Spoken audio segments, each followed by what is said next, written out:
nature is an amazing thing, and we should all be able to just go out and enjoy it whenever we can. Generated the best memories, and it just made me appreciate, what I have. So Walker's definitely a unique student. When you get out in nature, it's just a peaceful area. You can hear the birds chirp, and you can be yourself and just enjoy what you've been given on this world. Walker Willis is an outdoorsman and has been ever since he can remember. No surprise that he'd excel in Miss Jekyll's 8th grade science class, especially their big project. We look at Australian pines, which are an invasive species to Florida, and she told me a little bit about them, and she took me out to this area along our school. It's a little peninsula, and I was kind of thinking to myself, if I could work with this area, I could really leave a mark in the community here. He took an idea and made it way bigger than what anyone would ever even imagine.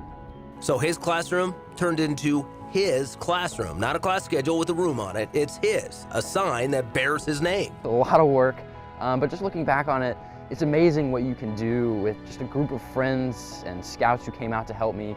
And we just all worked together and got this project done fairly quickly for such a large scale. It's now called the Native Classroom. It sits on the back of the property, connects to water from the bay. To get to Native means he had to cross a few hurdles, eliminate the invasive tall Australian pines. It was kind of ridiculous because we had to drag the pines across the school track since we weren't allowed to bring out trucks there. And then we had to take them to a wood chipper because you can't do anything with Australian pines since they're toxic. So we chipped them up and then sent them straight to the incinerator. And I think it came out to be about nine full chipper loads of wood, which came out to be about 100,000 pounds. I know 4th graders come out here. When I worked here, 6th graders came out and got muddy, and they started planting mangroves with me, which is something you don't see very often. But it was really great to just see the whole community come together around this one area. Created an ability for me as an 8th grade teacher in marine science to have a bigger impact on my kids. Come out now, the 8th graders have already cut down some more Australian pines.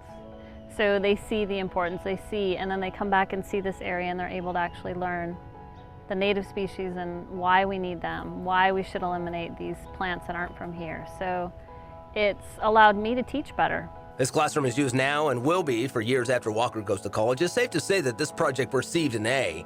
Walker hopes many more will want to mirror his efforts. I would definitely hope that this project inspires people to help develop the community around the environment, or to just get out and take that first scoop of shovel, cut down that first tree, just take the first step. Even if it's difficult, once it starts, just keep the ball rolling.